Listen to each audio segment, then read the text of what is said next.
ഏറ്റവും പ്രധാനപ്പെട്ട വാർത്തയുടെ വിശദാംശങ്ങളാണ് മാതൃഭൂമി ന്യൂസ് പുറത്തുവിടുന്നത്. 2023 Vivek Kiran son of Pinarayi Vijayan Cliff House എന്ന പേരിൽ വന്ന ഇഡി സമൻസ് അത് എന്തിനായിരുന്നു? അങ്ങനെ ഒരു സമൻസ് അയച്ചിരുന്നു. വിവേക് കിരൺ ഹാജരായില്ല എന്ന വാർത്ത പുറത്തു വന്നതിന് പിന്നാലെ പല സ്വർണ്ണ കടത്ത് കേസ്, ലൈഫ് മിഷൻ കേസ് തുടങ്ങിയവയിലൊക്കെ ആയിരിക്കാം സമൻസ് എന്ന വാദങ്ങൾ വന്നിരുന്നു. പക്ഷേ അതിന്റെ യഥാർത്ഥ കാരണം മാതൃഭൂമി ന്യൂസ് ഈ നിമിഷം പുറത്തുവിട്ടിരിക്കുകയാണ്. ലാവ്ലിൻ കേസുമായി ബന്ധപ്പെട്ടാണ് വിവേക് കിരണിന് ഇഡി നോട്ടീസ് അയച്ച് സമൻസ് അയച്ചത്. അതിന്റെ കാരണം വിവേക് കിരണിന്റെ വിദേശത്തെ പഠനത്തിന്, UK-യിലെ പഠനത്തിന് ലാവ്ലിന്റെ പ്രധാനിയായ ദിലീപ് രാഹുലൻ പണം ചെലവഴിച്ചു, പണം നൽകിയിട്ടുണ്ട് എന്ന വിവരത്തിന്റെ അടിസ്ഥാനത്തിലായിരുന്നു ഇഡി സമൻസ് അയച്ചത്. പക്ഷേ 2023 ഫെബ്രുവരി 14-ന് 10:30 കൊച്ചിയിലെ ഇഡി ഓഫീസിൽ ഹാജരാകണമെന്ന് ആവശ്യപ്പെട്ടുള്ള ആ സമൻസ് പാലിക്കാൻ വിവേക് കിരൺ തയ്യാറായില്ല. വിവേക് കിരൺ ഇഡി ഓഫീസിൽ ഹാജരായിട്ടില്ല. ഇതുമായി ബന്ധപ്പെട്ട ചോദ്യങ്ങൾക്ക് ഉത്തരം നൽകിയിട്ടില്ല. പക്ഷേ പിന്നീട് അങ്ങോട്ട് ഇഡി മുന്നോട്ട് പോയിട്ടില്ല എന്നതും ഏറ്റവും പ്രധാനപ്പെട്ട കാര്യമാണ്. രാഷ്ട്രീയപരമായി പല വിധത്തിൽ ആരോപണങ്ങൾ ശക്തമായി നമ്മൾ കഴിഞ്ഞ ദിവസങ്ങളിൽ കേട്ടിരുന്നു. അതിന് കൂടുതൽ ശക്തി പകരുന്നതാണ് എന്തുകൊണ്ടാണ് ഇഡിയുടെ അന്വേഷണം മുന്നോട്ട് പോകാത്തത് എന്ന ചോദ്യവും. ബിനിൽ കൂടി നമുക്കൊപ്പം ചേരുന്നു. ബിനിൽ, ഇഡിയുടെ നടപടികൾ, ഇഡി അന്വേഷണങ്ങളൊക്കെ വളരെ വിശദമായി വർഷങ്ങളായി പിന്തുടരുന്ന ആളാണ് ബിനിൽ. അതുകൊണ്ട് തന്നെ ഇങ്ങനെയൊരു വളരെ നിർണായകമായ മുഖ്യമന്ത്രിയുടെ മകന്, ഒരു വലിയ കമ്പനിയുടെ ഉടമ, ഇത്ര വലിയ തോതിൽ വിദേശത്ത് പഠിക്കാൻ പണം ചെലവഴിച്ചിട്ടുണ്ടെങ്കിൽ അത് ഏത് മാർഗത്തിലൂടെയാണ് എന്ന് ബോധ്യപ്പെടുത്തേണ്ടത് മുഖ്യമന്ത്രിയുടെ മകനും ഉത്തരവാദിത്വമുണ്ട്. അദ്ദേഹത്തിന്റെ മുഖ്യമന്ത്രിയുടെ തന്നെ രാഷ്ട്രീയ പ്രതിച്ഛായയെ നല്ല രീതിയിൽ നിലനിർത്തണമെങ്കിൽ എന്തായിരുന്നു ആ ചോദ്യങ്ങൾക്കുള്ള ഉത്തരം മകൻ തന്നെ നൽകേണ്ടതുണ്ട്. പക്ഷെ അതിനുള്ള സാഹചര്യം ഒന്നും ഉണ്ടായില്ല. ഇഡിയുടെ നോട്ടീസ് അവിടെ ചെല്ലുന്നു, അതോടുകൂടി അവിടെ അവസാനിക്കുന്നു. എന്താണ് ഇഡി ഇതിലൂടെ ലക്ഷ്യം വെച്ചത്? ഇഡി ഉദ്ദേശിച്ച അല്ലെങ്കിൽ ഇഡിക്ക് കിട്ടിയ വിവരങ്ങളുടെ അടിസ്ഥാനത്തിൽ വളരെ കൃത്യമായ സോഴ്സുകളിലൂടെയാണോ ഇങ്ങനെ പണം ചെലവഴിച്ചെന്ന വിവരം കിട്ടുന്നത്? എന്തുകൊണ്ട് വിവേക് കിരൺ, അത് തെറ്റാണോ ശരിയാണോ? എന്തായാലും ഇഡിക്ക് മുന്നിൽ ഹാജരായി മറുപടി പറയേണ്ട വിവേക് കിരൺ ഇതിൽ നിന്ന് മാറി നിന്നു. 2 വർഷത്തിനിപ്പുറവും അതിൽ പിന്നീട് ഒരു നടപടിയും ഉണ്ടാകുന്നില്ല, പ്രതികരണവും ഉണ്ടാകുന്നില്ല. എന്തുകൊണ്ട്?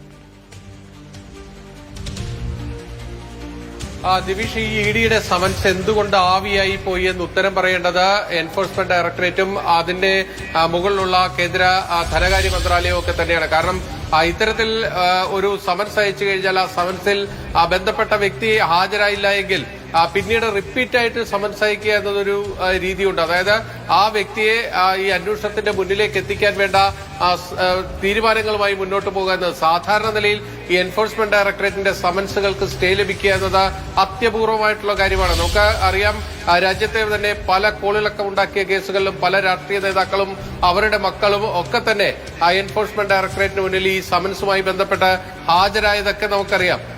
മുൻപ് നേരത്തെ ഇത്തരത്തിൽ ഈ ഇഡി സമൻസിനെ കോടതി മുമ്പാകെ എത്തി ചോദ്യം ചെയ്ത് അതിന് തടയിട്ട ഒരാൾ ഡോക്ടർ തോമസ് ഐസക്കാണ്. അതിന് മുൻപും ശേഷവും അത്തരത്തിലുള്ള ഉദാഹരണങ്ങൾ വളരെ കുറവാണ്. പക്ഷേ ഇതിന്റെ ഏറ്റവും പ്രധാനപ്പെട്ട ഒരു കാര്യം എന്ന് പറയുന്നത് ഈ സമൻസ് അയച്ച വ്യക്തി ഹാജരായില്ല. പിന്നീട് എന്തുകൊണ്ട് ഇഡി ആ കേസുമായി മുന്നോട്ട് പോയില്ല എന്നതാണ്. അപ്പോൾ കൃത്യമായ ഒരു വിവരശേഖരണത്തിന് വേണ്ടി ഒരു സമൻസ് അയച്ചു കഴിഞ്ഞാൽ ആ സമൻസ് അയച്ച വ്യക്തി ഹാജരായില്ലെങ്കിൽ തുടർ നടപടിയെടുക്കേണ്ടത് എൻഫോഴ്സ്മെന്റ് ഡയറക്ടറേറ്റിന് നിയമപരമായി തന്നെ സാധിക്കുന്നതാണ്. ആ വ്യക്തി ഇന്ത്യയിലായാലും വിദേശത്തായാലും ആ വ്യക്തിയെ നാട്ടിലെത്തിക്കുന്നതിനുള്ള നിയമപരമായ പരിഹാരങ്ങൾ ഇഡിക്ക് മുന്നിലുണ്ട്. പക്ഷേ എന്തുകൊണ്ട് ഇതൊക്കെ ചെയ്തില്ല എന്ന് ചോദിക്കുമ്പോൾ രാഷ്ട്രീയമായി തന്നെ അതിന് ചില കാരണങ്ങളുണ്ട് എന്ന് ആരെങ്കിലും ആരോപിച്ചാൽ അവരെ കുറ്റം പറയാൻ കഴിയാത്ത അവസ്ഥയാണ്. കാരണം ഈ രാജ്യത്ത് സംസ്ഥാനത്തുമൊക്കെ തന്നെ എൻഫോഴ്സ്മെന്റ് ഡയറക്ടറേറ്റിനെ ഉപയോഗിച്ചുകൊണ്ട് പല രാഷ്ട്രീയ നേട്ടങ്ങൾക്കും വഴിയൊരുക്കുന്നു, അല്ലെങ്കിൽ സെറ്റിൽമെന്റുകൾ നടത്തുന്നു തുടങ്ങിയ ആരോപണങ്ങളൊക്കെ നമ്മുടെ ഇവിടെ ഉള്ള ഒരു ഘട്ടമാണ്. ആ ഒരു സമയത്താണ് ഇത്തരത്തിൽ ഒരു സമൻസ് അയക്കുകയും ആ സമൻസ് ആവിയായി പോവുകയും ഒക്കെ തന്നെ ചെയ്യുന്നത്. അപ്പോ അതിന്റെ പ്രതിക്കൂട്ടിൽ ഇപ്പോൾ നിൽക്കുന്നത് എൻഫോഴ്സ്മെന്റ് ഡയറക്ടറേറ്റ് തന്നെയാണ്. കാരണം അവർക്ക് എന്തുകൊണ്ട് മുന്നോട്ട് പോകാൻ കഴിഞ്ഞില്ല എന്നതിന്റെ ഉത്തരം അവർ തന്നെയാണ് പറയേണ്ടത്.